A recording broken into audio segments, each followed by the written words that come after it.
2011? 2013, wow, I'm asleep. That's 2 years. Been doing this for so long. Did you video guys get that? Oh no. So yes, this is 2013 in case you're watching back on YouTube land. So housekeeping, please sign up for lightning talks. We've only filled 5 of them and we need another 5 at least to make it a good hour's worth of lightning talks. So yeah, please do that. Other than that, I shall introduce our next speaker.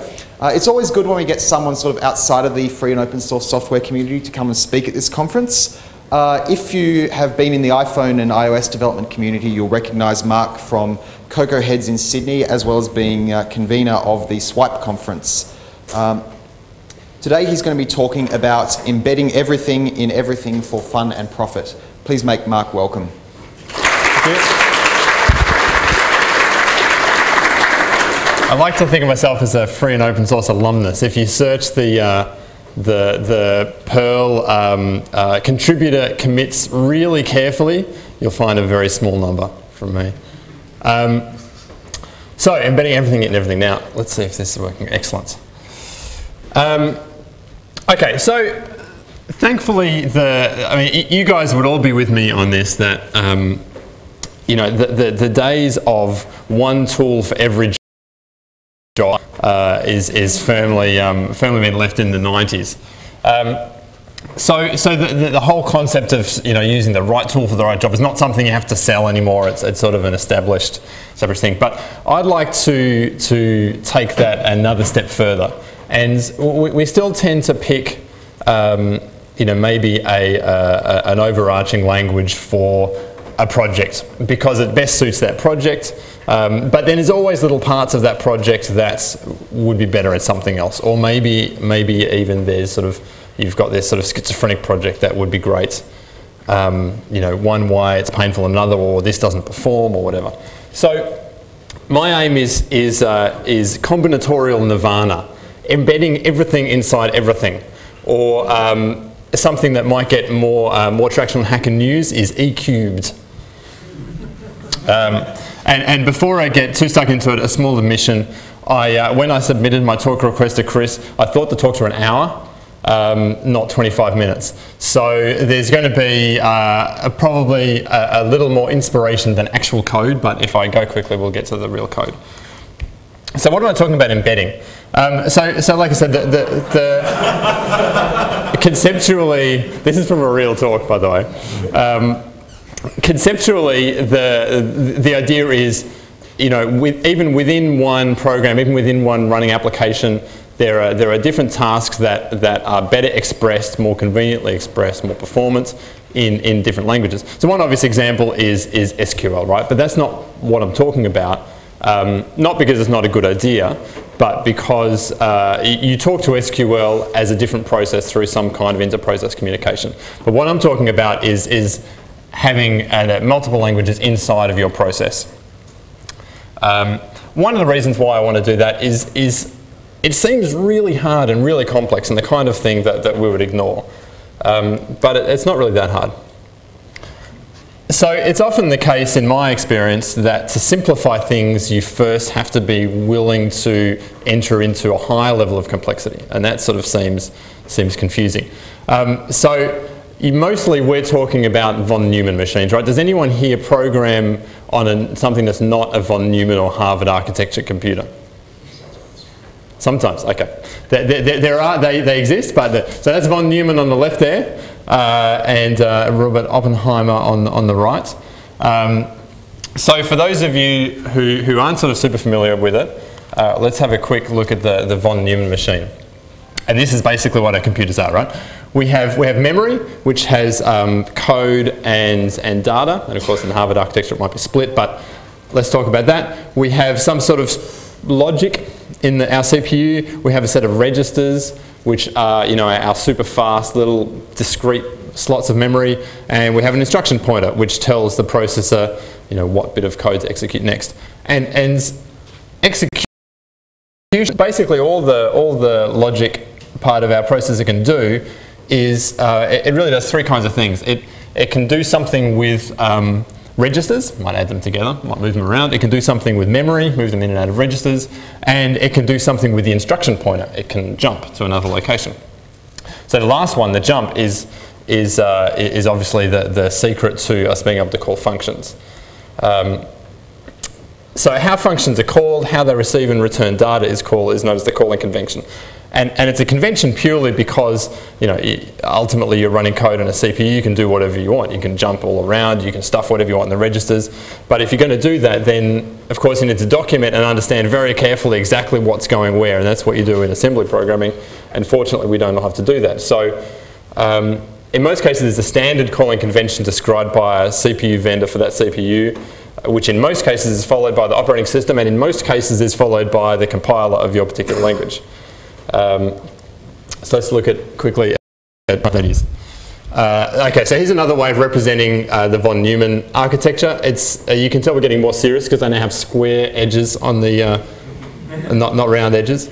So we've got the same things. We've got the registers, instruction pointer, and code, and the calling convention is simply that. We say, okay, here's a set of registers and here's what they're for. So we have, you know, maybe the first two arguments that get passed into our function. We have the return value, which is where we put the value when our function exits. And we have a stack pointer for, you know, a particular language of choice where the stack is stored. And there's obviously, you know, different complexities, but that's pretty much how it works. So our code that gets compiled down to machine language code, you come in and out of functions. There's a little bit of preamble that means that when your function runs, it can just get its arguments and it all sort of works. So when we look at it at this level, it really doesn't matter at all what language your code, whether it's, you know, interpreted or compiled. It doesn't matter how it works as long as it's sending, you know, as long as it's getting its argument from the same place and returning it from the same place, and it's obviously compiled to run on your particular architecture, it doesn't really matter. So there's kind of not really any logical complexity. It should all just work. And in fact, it's even easier than that because now if you didn't have the same calling convention between a bridge, you would have to kind of move stuff about with assembler. Now, fortunately, a whole heap of stuff we do is all based on C, so we don't need to worry about that because obviously the calling convention is the same. If you have a situation where you don't have everything that's, say, built in C, maybe using Java and something else, there's often some kind of foreign function interface like Java has JNI, so that you can call out to C functions and vice versa. So that's just a little bit of background to hopefully sort of demystify what's going on under our you know, third generation language hoods.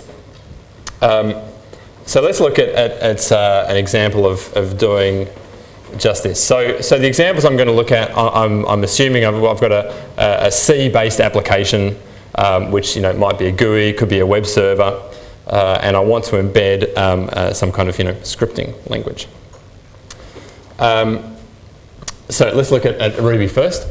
So assuming I've already linked in libruby and I've done some setup, I've got some C code here and I've got a bit of Ruby code here, and here's what I do. Now Ruby is purely OO for those of you who don't know much about Ruby. So this funny Ruby top self thing here is purely to get kind of the main namespace. So normally what you would do is you'd pass an object in there, but I've just defined something in the main namespace. Ruby has this concept where to identify methods and you know, hash slots and things like that, they have this internal ID, which is kind of just, you can think of it like a string. But we need to convert from a string to that ID, and we need that because the RB funcall method takes an object or a namespace and this ID and some flags, and calls it. So this will actually work. This is all you need to do. And in this case, because the function has a side effect, I don't need to worry about returns or anything. And that will work. That's pretty easy, right? Perl. Same thing. We've linked with libperl. I don't know why I'm looking backwards because it's right here.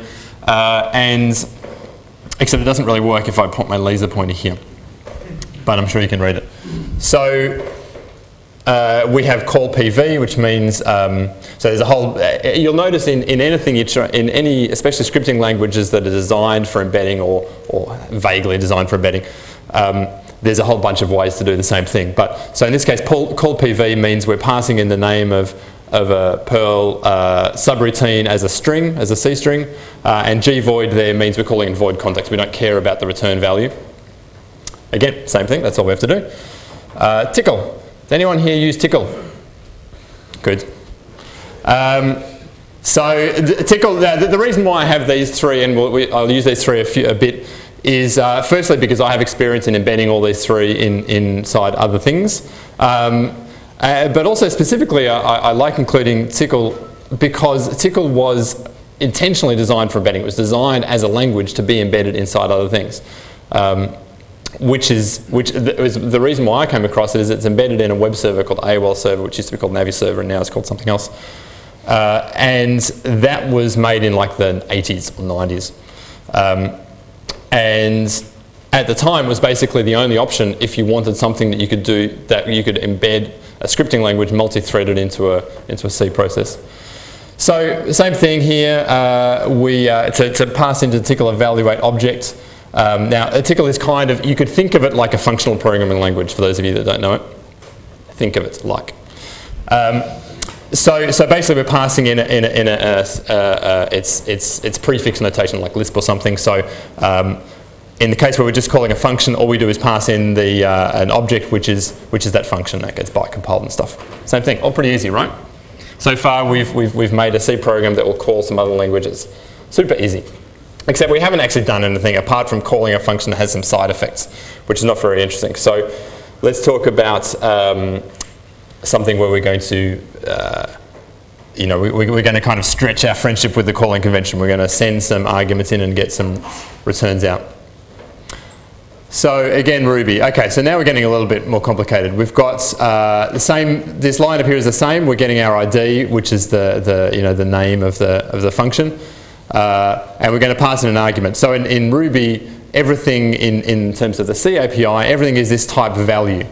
Of course, in Ruby, like in a lot of scripting languages, you can kind of pretend that there aren't differences between types. But in fact, in the back end for performance, of course, there are numbers and whatnot. In fact, actually, sorry, in Ruby, of course, at the front end, there's all the different object types. But there's a single C type here, which is just sort of like an opaque object from our C point of view. But so we can make one of these Ruby objects values from new.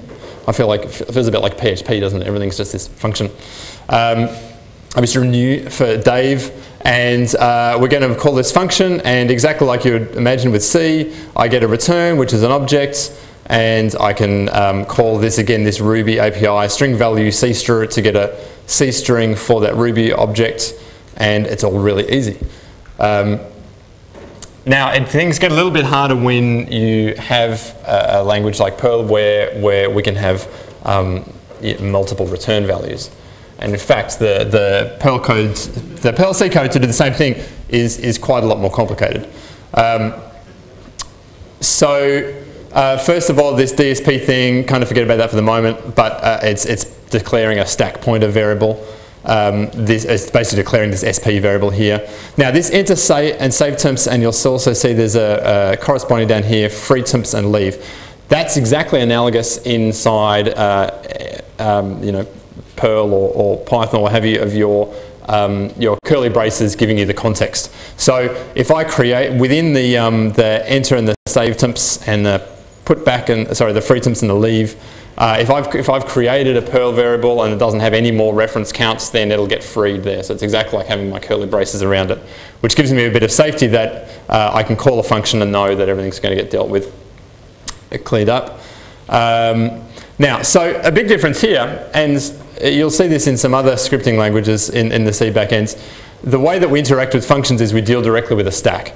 So if you think of, so basically before we're calling a function, we're pushing values onto a stack. We call the function, and then we pop the results back off the stack. It's actually pretty easy. So all we're doing here is I'm pushing on a string. So this is kind of in one macro. Anything brown here is a macro. You'll see the C API has a lot of macros. I'm pushing on converting a C string to Perl, pushing it on the stack. This putback here is simply updating the stack pointer variable. I call the argument. Now, in terms of the Perl call v, the return value here tells me how many how many arguments were returned, because it could be variable, it could be a list. So again, I call this SP again, which again, all that's doing is simply updating this stack pointer variable. Now, I'm assuming that this value is only going to call 1. So here's something important, that when you're calling scripting languages from C, or really any other language from any other language, you need to be super careful about checking things like, I've got the right number of return variables, because if I don't pop them all off the stack is now corrupted. So you're taking your life into hands a lot more doing this sort of stuff. And then again, I can pop a string off the stack and print it. Easy. Tickle, again, pretty similar. The tickle evaluate object v type of function takes a C array of arguments. So I'm really making a list here, which is the function name foo, and then the first function argument Dave. Remember, so it's a prefix notation. I call that. So it takes an argument as a C array, but similar to Perl, and it's a single return value, but it's kind of stored in a location, so we simply can get that as a C string or as whatever we want. Now again, here I know it's a string, but because it's a scripting language, it'll kind of convert it if it's something else. So at this point, you're like, whoa, this is getting a bit crazy. I mean, it's kind of straightforward, right? But especially when we're looking at the Perl stuff, which is what I do a lot of, it's a lot of stuff, and it's easy to corrupt the stack by forgetting something or doing something in the wrong order, or the sort of things that we're normally hidden from. So, but like I said, I've embedded those 3 languages inside reasonably significant systems. And it turns out that there's a pattern of approaching it that works certainly in the examples I've seen for any kind of embedding a language in another language. Now, one case I've dealt with was embedding Perl into a C host which already had tickle embedded and being able to pass them between. Once you've got it all set up, it works surprisingly nicely. So the structure is this. You always have to do some kind of runtime interpreter setup, because interpreters have their state and runtime. You need sort of some functions for this bidirectional data transformation. So like I showed you, there's functions for converting to C strings and things, but that's pretty inconvenient to be doing all the time. So you sort of set up some code to do that for you. You have to do memory management yourself, of course. Make helpers for calling functions, which will also do the data transformation. If you're in an OO language, you can kind of wrap that into an OO base class. So again, you kind of don't have to keep doing it. And if you want to get smart, you can integrate the 2 runtimes. And if we get time, I'll show you a little bit of that. So that's cool, right? But at this point, you're starting to check your Twitter and think that PHP guy was actually talking some sense. Sorry. You had to expect to be the brunt, I think. So let's have a really quick digression and show you an actual demo. Now I'll just double check for the video people that we are still in. No, this one. Am I still in 1024 by 768? Okay, good. All right. So here's an actual app that is in development at the moment. That is an Objective-C app. Obviously, it's a Mac app, and it's running Perl under the hood. So here we have now, thanks to my client, Energy Frontier Services of Texas, for letting me use their data.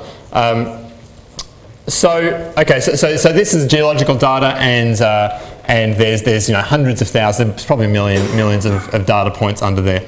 It's getting loaded by Perl, kind of munged by Perl, passed up to the Objective-C layer for pretty displaying.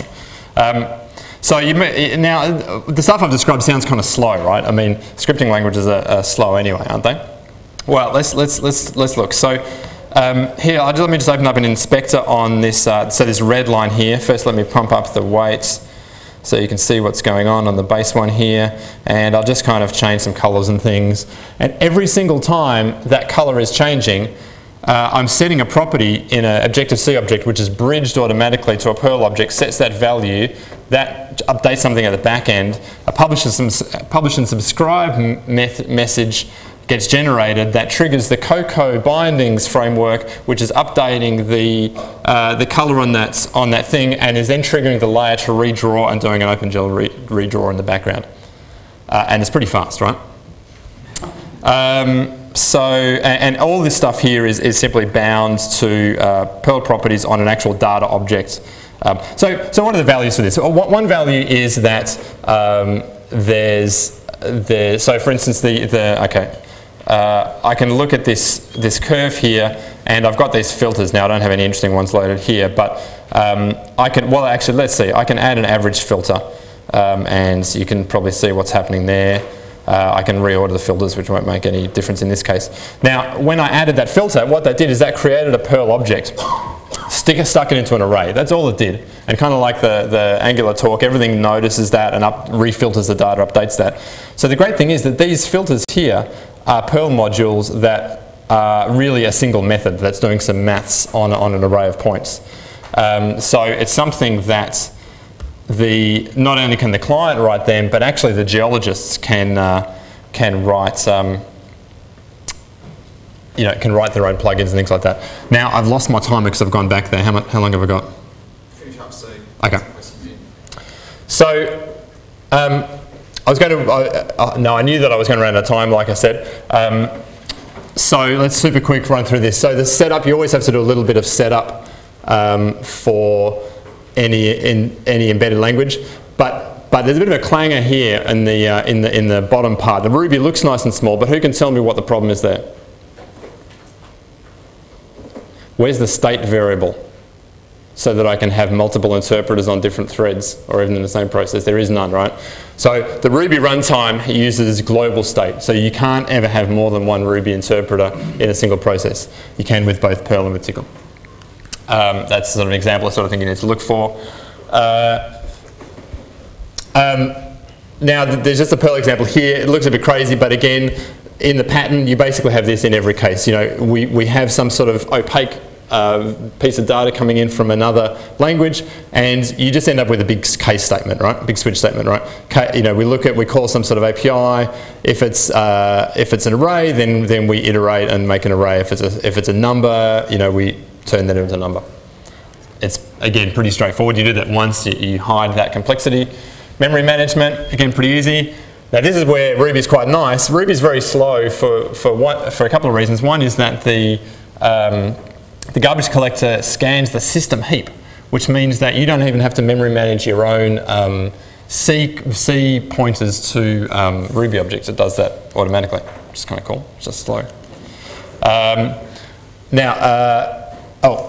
Helpers for calling functions, we kind of covered that. Now, object wrappers. Now, a few of you are barfing quietly into your little bath bags there. These are C macros. My take is that when the answer is C macros, you're asking all the right questions. Basically, what this is doing is code generation, right? So what that's letting us do is do things like here. So all of that crazy stuff we talked about, when I write an Objective-C class to wrap a Perl class, I'm simply saying synthesize a reassessor of type string. You call this Perl method on the object to get it, and here's the name of the Objective-C method. Sweet. And that's and I won't cover that. And that's about it. Any questions for Mark? Any questions? So, are you looking at, interested in the idea of a language where you could pull that out a bit more automatically in order to generate the bindings? I'm thinking of like what glib's doing with their introspection stuff and lifting the GNOME libraries into different languages and stuff. Yeah, so there's I haven't looked at that example. I mean, something that's there are things that will kind of try and automate some of that stuff for you. So Swig is one example, kind of a low level, and there's other ones.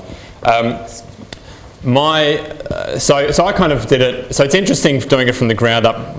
Firstly, because it's interesting to talk about, but also was I've just always found those things end up getting really messy, right? Because, so I've got some frameworks which the aim is that they'll get open source, but the reality is no one else will use them because they're kind of tweaked to how it works well for my project. And kind of what I wanted to get across is it's actually not that hard to kind of bootstrap it yourself from scratch. So I've certainly had the swig issues when you're exactly. a bit more complicated too. Exactly. Any other questions? Any other questions for Mark? Excellent. Have you looked at any of the tools that will create those bindings? The ones I know are the ones in the file, and it produces everything that's needed for Haskell to call stuff from C. Brings Yeah. So if you want to do so, actually, I didn't mention that. So usually when people are talking about kind of foreign function interfaces, you're kind of usually talking the other way around, right? You've got some kind of nice scripting language as your host, and you want to call into C. Now, so if you've got like a C library, you want to do that, then those things work kind of great. But yeah, when you want to do things in the reverse direction, those tools kind of don't work. And also they're kind of aimed at, yeah, you've got a library with a discrete set of functionality. I want to call stuff and get stuff back, rather than really having kind of a live interacting. Hybrid where I'm hiding the fact that this sort of current piece of mutated state is sort of part of my application, and developing them both, right? So this is specifically, I'm developing both ends of the thing. I'm not just trying to take a static library from somewhere and import that in. But if that's what you want to do, then those sort of things work great. Okay, I think that's all the time we have. Cool. So if everyone could please thank Mark Offlick for his talk.